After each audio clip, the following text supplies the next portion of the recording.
Hi everyone. Um, Today I'm going to start talking about more in-depth features of the accounting tab. I'm going to start with the general pricing module because I think it's pretty much the starting point of all those modules. Everything in here kind of relates to this module in one way or another. Um, this module is where you define all the pricing in EDC. Um, And there's a second one, the customer pricing module. It's like the little brother of the general one. It's just used to override specific price codes that you would have found in the general pricing module, just for specific customers for particular cases. So in general, everything is written in the general pricing, and just occasionally you might override something for a specific customer, and you do that in here. So if I open the general pricing up, um, I'll go through these fields one at a time, so we can just go through them. And so the general the price code itself is just that four-character code that defines your price code. Um, when you create one, it's up to you what you choose for the characters, but there's only four, so you kind of have to make it a bit something you'll remember for whatever purpose it is. And active is the flag that makes that price code active or not in EDC. Most of the time it's on, of course, but if there's a certain price code that you don't want to use anymore, because you can't really delete them once it's created, you can't delete them. So the alternative to that is to just make them inactive. Um, the GL codes are codes that you would use um, so that your accounting package can use them uh, in their own calculations or in their own ways. For example, if you export an EDC invoice to QuickBooks, then if you have the GL codes filled up in here when you do your export, those codes will be exported with the invoice of EDC, and so QuickBooks will be able to read that. Um, the descriptions are, well, pretty self-explanatory. They're just descriptions. Those descriptions will usually be found on the invoice itself or in some other places in EDC. By the way, French description is not necessarily just French. It could be any other language you chose to have as a second language, because EDC supports two language here. I happen to have French as my second one, but you could also have Spanish, say, instead of French, and so that could be a Spanish description you'd see here. The units is the type of um, of things you're billing for. So, well, it's hard to explain just like that, but if I go through them, you'll see. Like units here could be units of whatever. It could be 5 units of, I don't know, of a certain container or something like that. But if I go through them, you got pounds. So if you're charging per pounds, you could say this is the price per pound, or per deliveries, or linear feet, etc. There's a few units like this: megabytes, cubic feet, minutes. Most people use units. On some other specific situation, you may use some other units, but the most used is the unit ones because it can be units of anything. So it's pretty handy to have that. Um, the price is the price itself. There's a few decimal places here in case you need to be really accurate, and to that level, most people are not though. Uh, the time field. Time field is used mostly when when you're calculating, here by the minute, like this. So you could say for 5 minutes, I'm charging this, say. Or sometimes it's also used with another field in the customer information. Um, there's a field in customer information that is an hourly rate. And I think it relates to that. I'm not sure. I'd have to check the actual description. By the way, whenever you want to know something, what a field means in here, if I cancel out of this, if you press F1 on your keyboard, you'd get straight away to the fields page. So actually, let's look at it now. What that time means. Uh,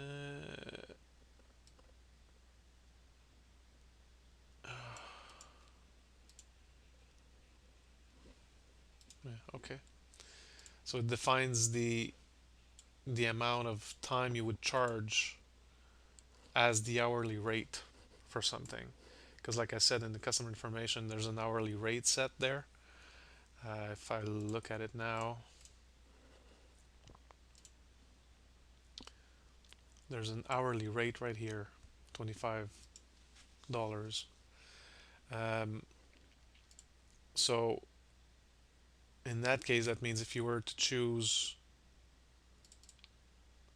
some time in here, it would most likely disregard that that pricing in here and use the hourly rate times the amount of minutes or hours that you have set in here. It's pretty particular. I don't think a lot of people use that, but could be one way to use it. Price breaks. These are pretty handy. If it's set to none, of course, it's just charging that price code. But if you decide to have price breaks, there's two types of price break. There's the tiered or standard. Um, but before I go into that, let's see how the breaks themselves work. Um, it's just a standard break in the sense where you could say, for example, I don't know, from 1 to 5 units, I would decide to charge $2. And then you can add something else. You could say then from 6 to 10, I'm going to charge $1.50, say. And for all the rest of them, I'd charge $1. Now, what standard tiered means is that, and let me just recheck that to be sure. Standard would take into account the number of items you are at the moment. Say I ordered 10 items. Okay. Well, the standard price code would would calculate 10 times whatever price we got at that level. So 10 times $1.50 would make $15 here. But if I was using the tiered price break, then it would use um, all of them up to 10. So from 1 to 5, it would charge $2, and then from 6 to 10, 150. So here in that sense, it would charge me right now much more because it would have 5 times 2 plus 5 times $1.50, as opposed to just 10 times $1.50 if it was standard. Um, Group is it basically groups all the items at that price on that line. So if I was to put grouped over here, then it would mean whether I got 1 or 5 or anything in between, it would only charge $2 for that. for that line. And so so with all these options, it's pretty flexible on how you can do things, really. And so just to recap that again, uh, if you have standard, you have that price break, but it's only going to use the price times the amount of units that you have on the line. So, like I said, if it was 7 units, 7 is in that line here, so it would be 7 times 150.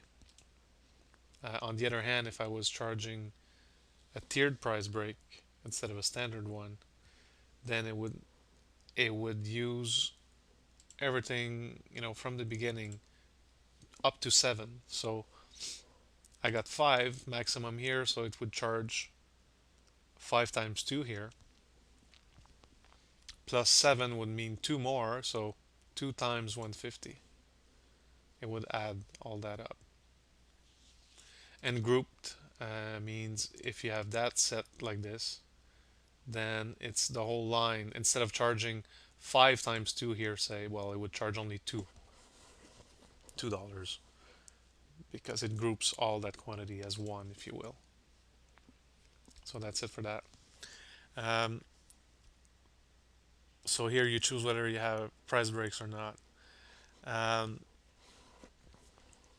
of course, when you have price breaks applied, then most of the time it depends. Again, you can do it many different ways, but if usually when I charge a price break, I put that price at 0 to make it easy to calculate. Otherwise, you could also say, well, I'm gonna have $45 here, say, and then choosing my price break from 2 to 5, you know, and then add 6 to something so that my first one would always be that 45, but then from 2 to 5 up, then it would start charging that price. So like I said, it's very flexible how you do things with that. um, the combo minimum field is something that honestly I've never seen anybody really use it. I don't think we'll have to worry about that right now. It's a bit complicated. Well, you can read the documentation on it by pressing F1, but it's not something that's used at all, so I'm not gonna discuss this. Um, Fractional quantity is when you're placing an order. Um, Basically, for units, say, if you have, I don't know, like cardboard boxes, for example, you can't really order a 1.5 cardboard box. So here it would be set to no, but it's basically to know if you can enter fractions of the unit when you do an order. Yeah. Line item is to define if that price break can be used as a line item instead of just being a normal price code. Line items are any other things in EDC that you could charge apart from, you know, delivery price codes or storage price codes, file box price codes, and all those kind of things. So usually empty cardboard box actually count as a line item. It's one example of a line item. Um, these flags here um, are available to you when the line item is turned on. Um, so record center only means only the people using EDCRC can see that. Customers online cannot see this. If it's if this is set on, then people online cannot see that. Customer specific then makes that price only available to just some customers that you can add to this list. Um, Order entry. Can you pick For example, for can you put on an order one of those line items or not? And the pickable flag, uh, meaning when it comes time to pick your order, basically, uh, if these are set as pickable, then it will go on your PDT for you to pick. But if it's not set as pickable, then if you only have items on your order that are not pickable, basically, uh, I think the order gets closed right away, and the delivery closed so that it's ready to go deliver.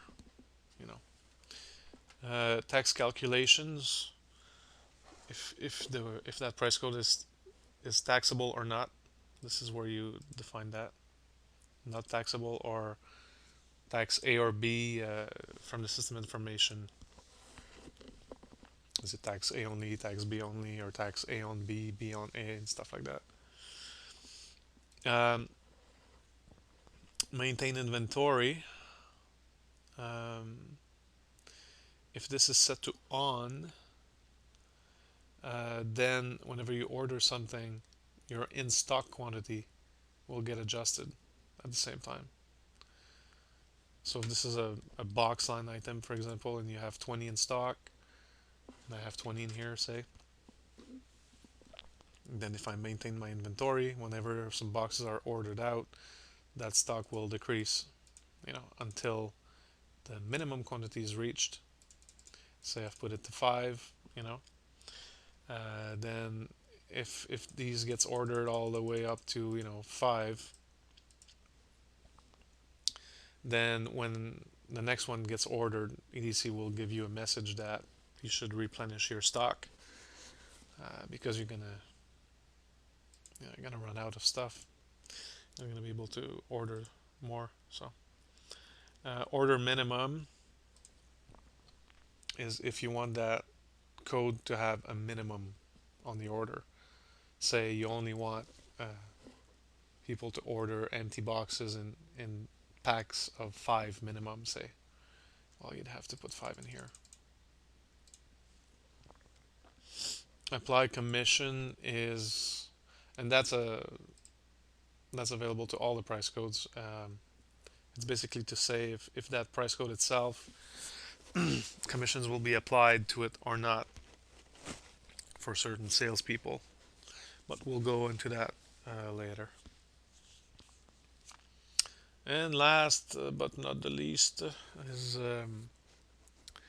if the price codes a delivery trip charge here, they say number of items included in trip.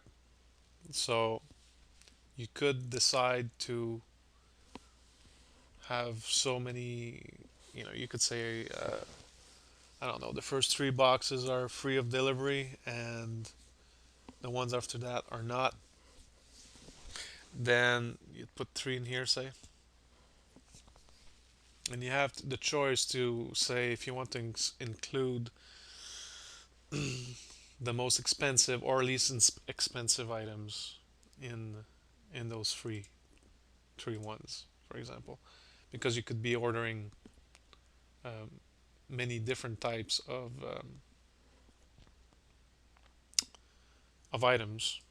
So this would be used to calculate, on the final invoice there, what's charged or what's not in those free items. And that's about it for that. Again, all these descriptions that I just said there are available from the F1 on your keyboard.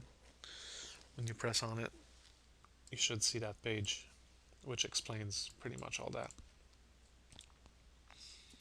And as I said, you also have that customer pricing module that overrides some of these things. And you can't override just everything, but mainly what people usually do is they override the actual price, and sometimes they would put a new description in here for that overwritten price code. Everything else is pretty much the same. So that's it for the pricing modules. Talk to you later.